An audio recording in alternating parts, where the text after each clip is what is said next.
a lot of lies that are being put out there, narratives that I would say are half-truths or just misrepresentations entirely. And I don't really see the reason for that. First and foremost, I'll let you know, last week was not a dream. Charlie Kirk, my friend, is dead. And he was publicly executed. I want to make that clear. Charlie Kirk was publicly executed before the world.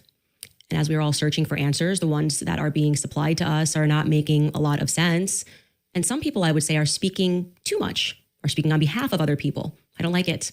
Hi guys, welcome back to my channel. As you know, conservative activist and podcaster Charlie Kirk was assassinated on September 10th during an event at Utah Valley University. Charlie was the CEO and founder of the conservative youth organization Turning Point USA, and he was also a strong ally of Donald Trump. Charlie was a married Christian man with two very young children.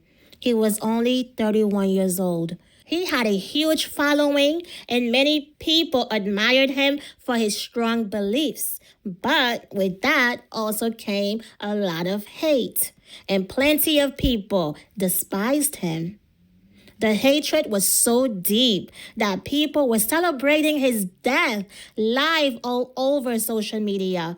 People of all races, white, black, were actually rejoicing that a man was killed by a bullet to his throat in front of more than 3,000 people at a college campus. It reminds me of the scripture, because of the increase of wickedness, the love of many will grow cold. Matthew 24:12.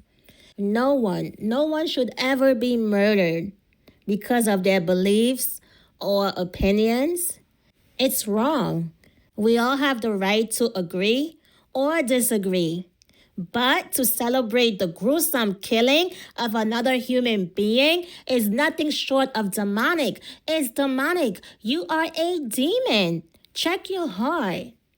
Yeah, check your heart. I am a Sabbath-keeping SDA, and there are two subjects I usually avoid: politics and religion.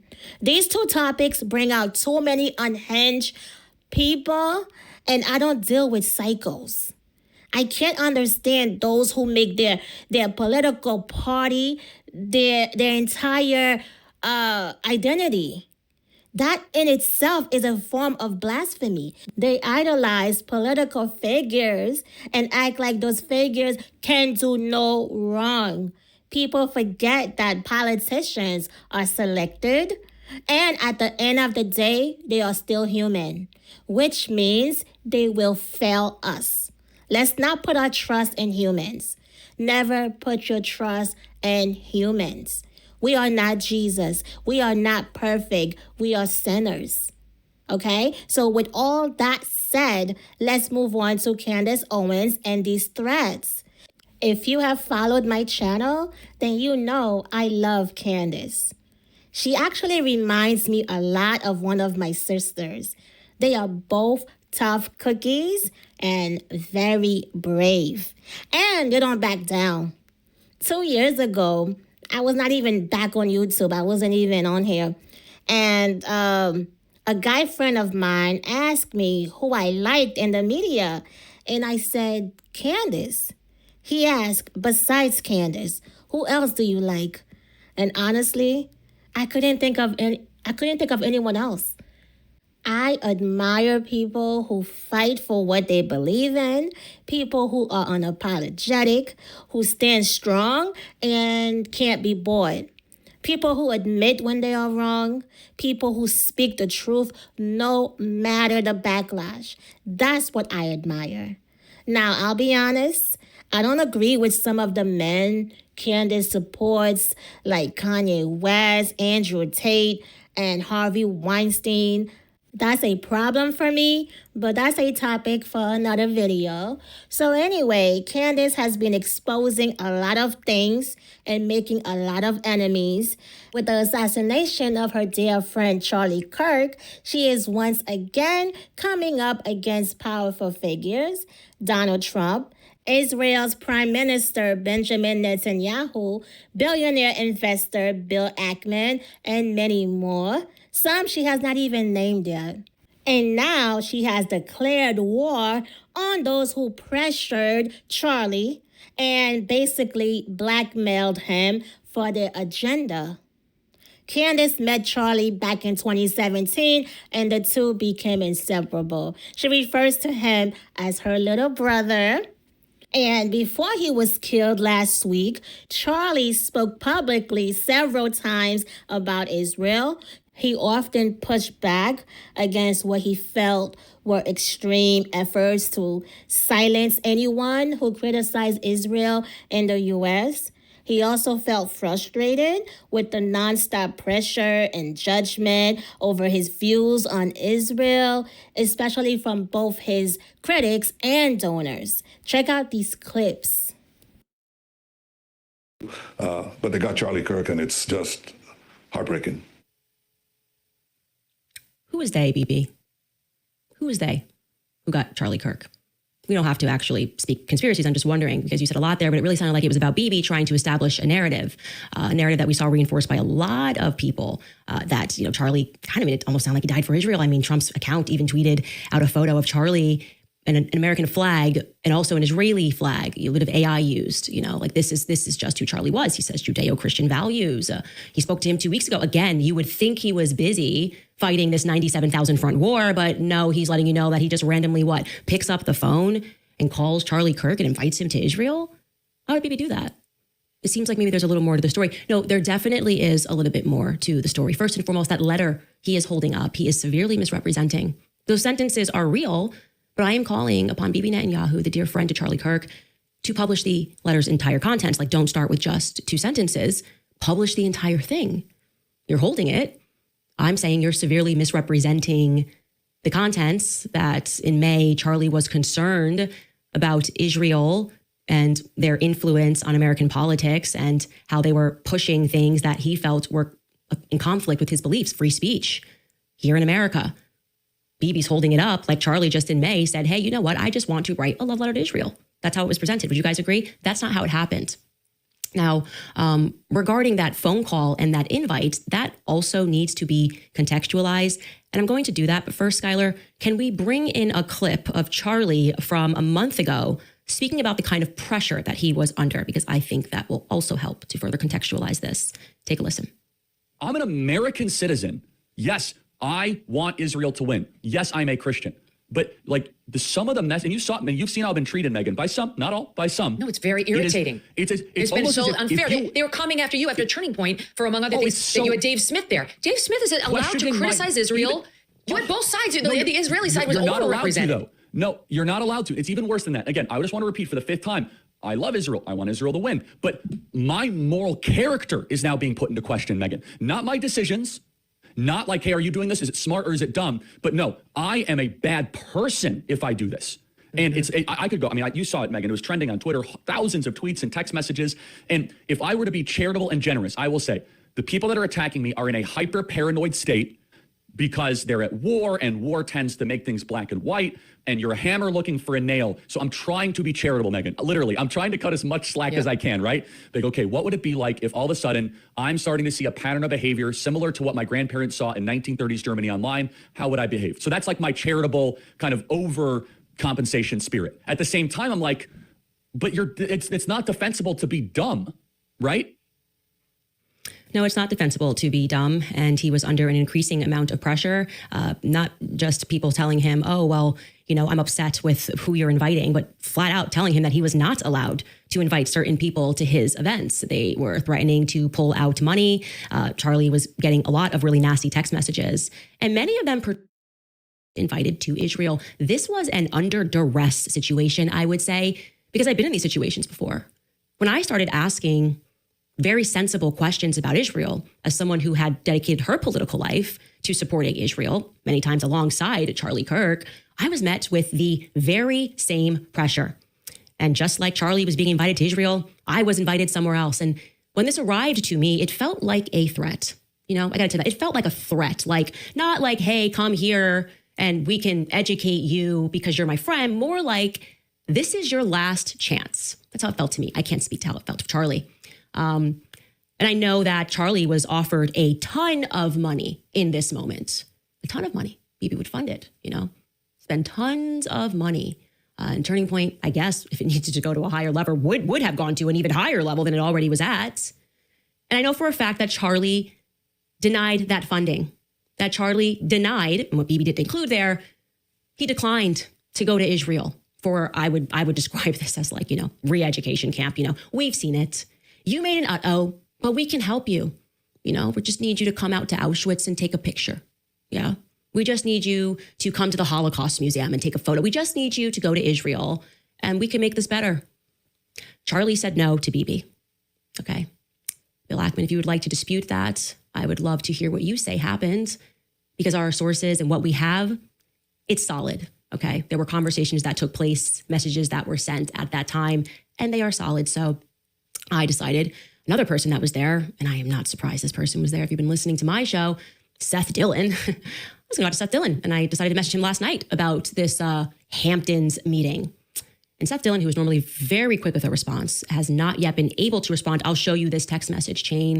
And I want to be clear, I am not someone who normally publicizes text messages, but my friend was shot in the neck, and I'm just not really in the state right now to be polite when it comes to the answers that I am demanding, okay? This is me out to Seth Dillon last night. I sent him Bill Ackman's tweets because, he tweeted, I feel incredibly privileged to have spent a day and shared a meal with Charlie Kirk this summer. He was a giant of a man. I said, any comment on this one, Seth? He didn't answer last night. This morning I said, need a comment ASAP, please. He didn't answer. Then I followed that up and I said, trying again here, you were present when Ackman lost his mind on Charlie and when BB invited him to Israel and Charlie refused. Text messages immediately following this meeting are circulating. I find Ackman's statement, as though the meeting was somehow cordial, to be incredibly disturbing. Are you at all disturbed by that tweet? Do you feel, as I do, that this tweet significantly betrays the defined purpose and mood of his, and I presume your, final meeting with Charlie Kirk, ? He was unable to speak to me, but he did place some frantic calls to Turning Point USA. Yeah. You see, I went out to Seth, but I also went out to two other people who were at this meeting, and nobody is willing to go on record.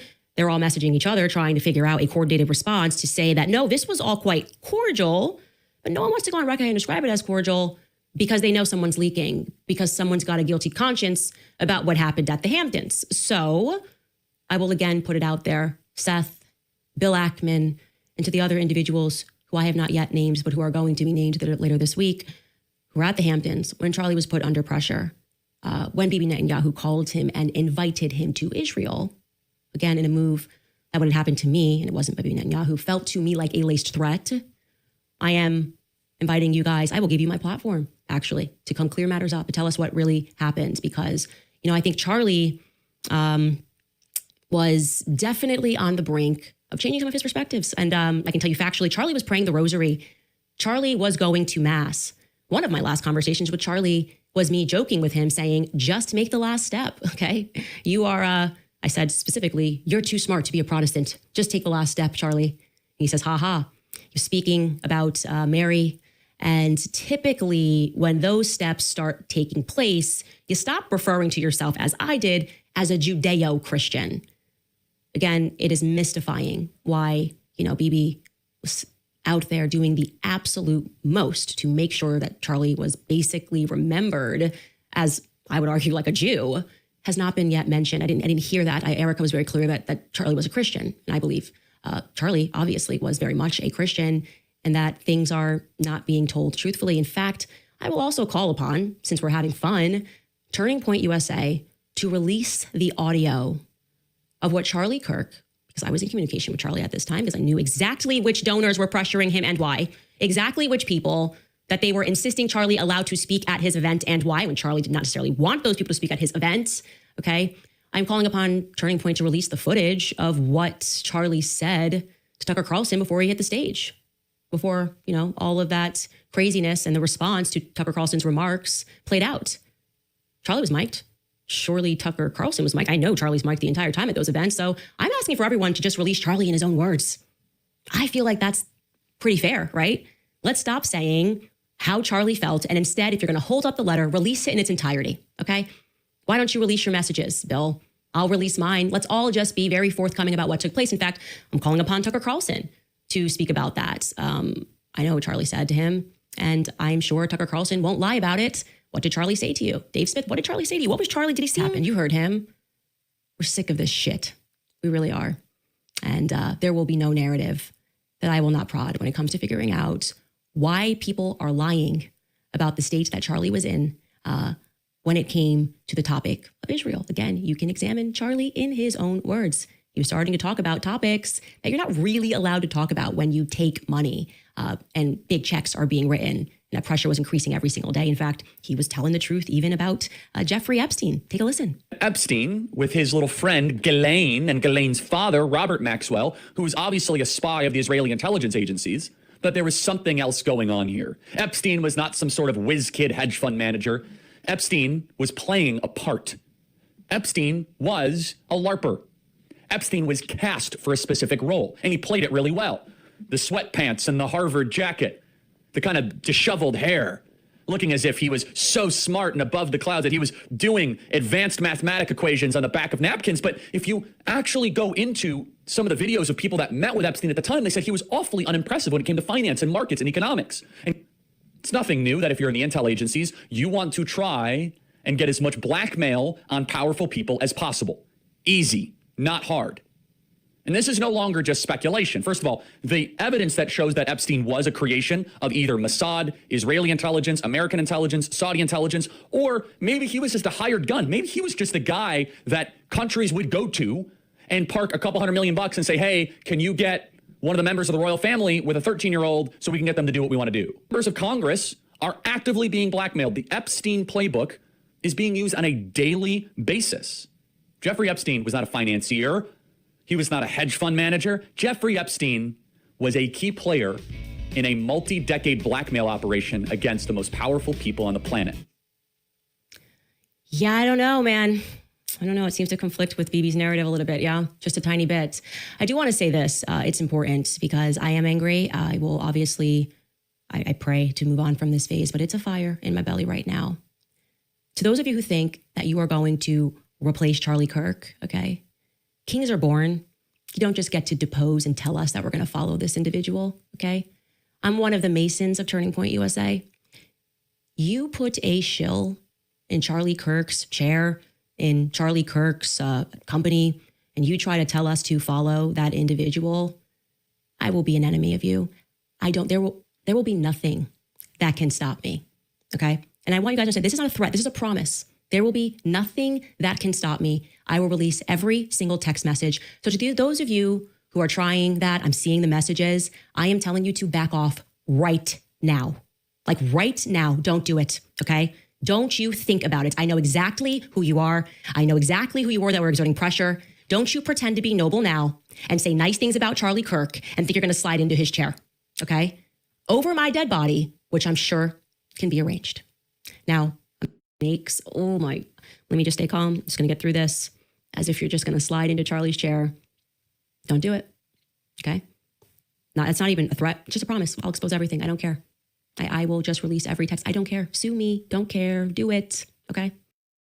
Because when I tell you I will catch more lawsuits to get the truth out about Charlie Kirk if I have to.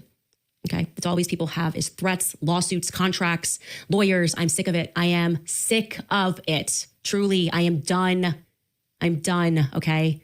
I'm done. That's it. It took Charlie Kirk dying for me to literally, I want you to know, F you. Like, truly, I mean that. I don't care. I'll expose everything. You guys who are watching know what I know. So tell the truth. Just tell the truth for once in your miserable lives. Okay, I need to calm down. Is lying on behalf of certain people. I know who you are. Okay, I know who you are too. I'm writing that down. So tread carefully, because I wouldn't want to get caught up in lying right now. I wouldn't want to be you and be caught up in lying right now, because the truth is going to win. The truth is going to come out. So this feels like the beginning of the end of free speech. Charlie Kirk died for what he believed in. Would you? How many of you are willing to die for your beliefs? Ask yourself that, because there are a lot of people on social media podcasters, YouTubers who express their views every single day. But do you think they would die for those views when push comes to shove? I doubt it. I doubt it. Most of these people don't really believe what they are saying. They just want you to believe it. They are in it for the money and the social media fame. These types of people are easily bought. They come with a price tag. So, if you are not willing to die for your message, then shut the heck up. Thanks for tuning in, you guys. Don't forget to like, subscribe, and hit that bell so you don't miss any updates. And I will see you in the next one. Peace. It's important. Never for a single minute, ever, did Charlie and I stop being friends. Even when the world demanded that from both of us, our relationship was real. We were brother and sister. You know, we were fortified. Our relationship was forged in fire, the fire of politics. I knew him. I knew Charlie, the real Charlie. And Charlie knew the real Candace, you know? And people knew I didn't like a lot of people in politics. I didn't like a lot of people calling me and doing the political dance. Of course, people guessed it correctly when they said, oh, the person who probably was the intermediary when Trump called about Brigitte was Charlie Kirk. Of course it was Charlie. They would never send anybody else to call me with anything because they knew that Charlie was a brother to me. And there was so many things that were said that were wrong. And we laughed at how wrong it was when people thought that when I had made up my mind about Israel, that Charlie and me fell apart. Nope, never, not for a second. I said, it's the easiest decision ever because Charlie knew who I was and I knew who he was. I said, Charlie, this is where I'm at and there's no room for movement. And you tell your whoever that needs to hear it, whatever you need to tell them, because we're always going to be brothers and sisters, you know, we're always going to be brother and sister. And we would talk about things and debate things behind the scenes. And I think my perspective was that it's been through our relationship. Charlie was going through a spiritual transformation. I don't think it, I know it. He was going through a lot and there was a lot of pressure. And it's hard for me to watch the people who were pressuring him, I don't know, just say the things that they're saying. You know, there's something about it that just feels really fake to me. And they would have allowed him to lose and wanted him to lose everything for changing or even slightly modifying an opinion. And then to see them doing what they're doing today, it's hurtful to me. It's very hurtful to me. But I don't want today to be about anything other than you guys knowing that Charlie really was an amazing person. You know, he was like, we were really close. And he was my best friend and my brother. And I will never unsee the footage of what I saw, the violence of it. I pray for the people who took any pleasure in that. There's not a single person in the world that I would wish that on. And least of all, someone with a heart like Charlie's. He loved his family, he loved his wife, he loved his country. And he didn't deserve that ending. You know, he's really young. But I know that we will carry the torch. I will never allow the memory of Charlie to be forgotten, obviously, because there is no Candace without Charlie. You know, we came up in politics together. And so I don't know what else to say, guys, other than I'm in a lot of pain right now. And I love you, Charlie. And, I'll see you when I'll see you. I love you very much.